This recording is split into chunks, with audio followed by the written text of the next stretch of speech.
Ini adalah episode 8. Jetty, beberapa hari udah berlalu nih. Dan putri kerajaan masih Parno sama si Velio, sang pahlawan yang jatuh.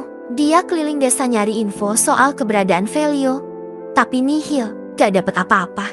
Di sisi lain, Haya udah betah banget di pondok. Buktinya, dia udah bikin sarapan buat semua orang. Bukan Rice. Gimana gak kaget? Jin bisa masak? Guys, Haya bilang dia bisa bikin makanan muncul dari udara pakai sihirnya. Tapi Rice bilang jangan sampai pakai sihir kalau mau makanannya dimakan Velio. Makanya Haya masak semua makanan pakai tangannya yang penuh kasih sayang. Haya bilang dia suka banget masak dan dia rela masak setiap hari. Tapi Rice bilang tugasnya itu masak dan siapin makanan. Jadi Haya mending bantu bersihin rumah. Langsung deh cewek-cewek di pondok panik kalau Haya sampai bersihin rumah juga.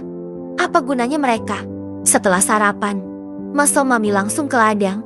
Mau ngebajak sawah, dia gak mau Haya ngambil alih kerjaannya juga. Kelinci pun bantuin dia berubah jadi monster dan ngegali tanah. Sementara itu, si pemanah berambut merah sibuk ngurus kuda di istal. Dia pengen jadi kusir, tapi sekarang masih terjebak ngurusin kuda biar tetap prima. Si pemanah berambut merah ini sebenarnya gak masalah ngurus kuda. Guys, dia emang suka banget sama kuda. Dan kudanya juga kayaknya betah banget sama dia. Buktinya, salah satu kudanya sampai ngejilat mukanya. Dan ada satu lagi yang lebih berani, ngejilat seluruh bagian belakangnya. Kayaknya si pemanah ini seneng banget ya. Di sisi lain, penyihirnya lagi mikirin masa lalunya. Dulu dia tuh penyihir kerajaan, sama kayak ayah dan kakaknya. Dia emang pengen banget jadi penyihir kerajaan. Tapi sekarang dia udah ninggalin pasukan kerajaan dan milih bareng Fleo. Sekarang dia bingung mau ngapain. Soalnya dia gak bisa jadi penyihir kerajaan lagi. Tapi dia inget nih, dulu Fleo pernah baik banget ngajarin dia sihir di hutan. Berkat Fleo, dia sampai bisa bikin bola api. Makanya, dia pengen kerja keras buat jadi penyihir yang hebat biar usaha Fleo gak sia-sia. Tiba-tiba, mereka dengar suara teriakan kenceng dari luar. Kayak suara Mas Mami. Pas mereka keluar, ternyata ada kuda ungu gede banget bertengger di ladang. Kuda ini kayaknya lagi ngamuk dan ngerusak semua yang ada di ladang. Penyihirnya nanya ke si rambut merah. Apa itu kuda biasa? Si rambut merah bilang, bukan. Ini makhluk ajaib. Makhluk ajaibnya tiba-tiba ngejar cewek-cewek itu. Untungnya, penyihirnya sigap dan langsung bikin dinding perisai buat ngelindungin dirinya dan si rambut merah. Ternyata, yang ngelepasin makhluk ajaib ini adalah Bali. Dia lagi berlatih di hutan dan ngelawan makhluk ini. Tapi, makhluknya ngelarikan diri dan masuk ke ladang mereka. Bali minta maaf atas kejadian ini. Dia bilang, dia lagi ngelatih diri dan gak sengaja ngelepasin makhluk ajaibnya. Makhluknya kelihatan jinak dan gak berbahaya. Jadi Bali lengah. Si penyihir udah siap-siap ngebunuh makhluk ajaib yang cantik itu pakai pedangnya. Tapi, Muskel Momi teriak dari jauh, ngeminta dia buat gak ngebunuh makhluknya. Si pemanah setuju dan bilang ada cara lain. Dia ngomong ke makhluknya itu buat berubah jadi kelinci lagi. Dia ngelempar paku dan tali ke arah makhluknya, dan makhluknya itu gigitnya. Terus, si pemanah naik ke punggung makhluknya dan mulai ngejak kuda ajaib itu lari kenceng. Awalnya si makhluknya ngamuk, tapi si pemanah berhasil ngendaliin dia dengan ngebisikin kata-kata baik di telinganya. Cewek-cewek lain kaget banget lihat si pemanah bisa ngejinakin makhluk yang gila dan mematikan itu. Tapi, si pemanah bilang, hewan-hewan ini cuma disalahpahami aja, guys. Sebenarnya mereka gak berbahaya. Sementara itu, Fleo dan Rize lagi jalan-jalan di kota. Fleo mau ngejual barang-barang yang dia buat. Rize seneng banget bisa berduaan sama Fleo, dan dia ngerasa bersyukur karena mereka udah nikah dan bisa bermesraan sepuasnya. Fleo masuk ke toko, dan Rize nunggu di luar. Dia ngobrol sama pemilik toko, dan pemilik tokonya nunjukin rompi baru yang terbuat dari kulit salamander. Pemilik tokonya bilang kalau kulit salamander itu langka banget dan cocok buat cewek karena ringan. Terus, dia nunjukin beberapa batu permata ajaib yang baru dia dapat. Rize masih gak percaya kalau dia udah nikah sama Fleo. Tiba-tiba, awan gelap nutupin seluruh kota, dan angin mulai kenceng. Semua orang bingung apa yang lagi terjadi. Tiba-tiba, muncul lingkaran sihir gede banget. Dari situ keluar monster gede dan penyihirnya, langsung turun dari langit. Semua orang panik dan ketakutan.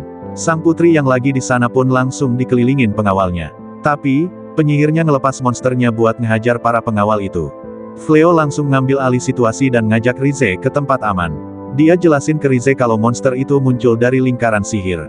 Pas mereka lagi nyari tempat buat ngumpet, Haya muncul. Dia bilang kalau dia ngerasain energi jahat yang gede banget, makanya dia buru-buru datang buat nolongin mereka. Haya ngejelasin kalau monster itu dulunya manusia yang diubah jadi binatang sama penyihir bernama Dama.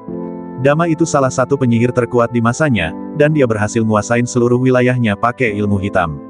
Tapi, dia akhirnya dikalahin sama pahlawan legendaris. Tapi, rohnya tetap kuat, makanya dia disegel di alas tempat pedang disimpan, di mana Haya juga disegel. Haya minta izin Fleo buat ngelibas Dama yang udah ngerusak kota dan ngebunuh orang-orang gak bersalah. Fleo ngasih izin, dan dia suruh Rize buat ngevakuasi kota dan nolongin orang-orang yang terluka. Sementara itu, Dama udah berhasil ngepung sang putri. Tiba-tiba, salah satu ksatria pemberani ngelangkah maju buat ngelindungin sang putri. Tapi, Dama ngelepas monsternya buat ngehajar ksatria itu.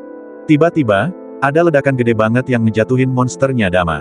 Penyihirnya kaget banget sama kekuatan yang baru aja dia rasain. Dama kaget banget lihat Haya sang jin ngelindungin sang putri. Dia ngejelek-jelekkan Haya karena gak bisa ngabulin keinginannya. Terus, dia terbang ke udara dan ngelepas mantra yang super kuat buat ngebunuh Haya. Tapi, Haya malah ngebatalin mantranya pakai satu tangan doang. Keren banget kan? Dama makin kesal dan ngelepas monsternya buat ngehajar Haya. Dia juga ngelempar tombak sihir gelapnya. Tapi, Haya gak gentar sama sekali. Dia ngeblokir semua serangan Dama, ngelempar monsternya ke tanah, dan ngejatuhkan Dama juga. Dama makin marah dan ngelepas mantra terkuat dia. Mantra itu ngebuat tanah pecah dan energi gelap keluar dari bumi. Energi itu masuk ke monsternya, yang jadi makin gede dan makin serem. Monsternya makin dekat ke sang putri yang ketakutan. Tiba-tiba, lingkaran sihir yang ngasih kekuatan ke monsternya pecah. Monsternya langsung kembali ke ukuran normal. Haya minta maaf ke Fleo karena dia terpaksa ngikutin pertempuran.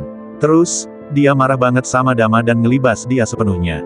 Dia ngeluarin roh dari tubuh Dama dan ngubahnya jadi bola kecil. Terus, dia makan bola itu dan bilang kalau dia bakal ngasih pelajaran ke Dama. Setelah pertempuran selesai, sang putri langsung datang ke Fleo dan nanya apa dia pahlawan yang diasingkan sama ayahnya. Dia ngenalin dirinya sebagai Putri Lis. Tapi, dia bilang kalau dia udah ngepecat Fleo dari posisinya karena kelakuannya yang gak bener dan karena dia gak becus. Putri Lis ngasih tahu Fleo kalau kerajaannya lagi dalam bahaya besar, dan dia mau Fleo ngambil alih posisinya sebagai pahlawan kerajaan.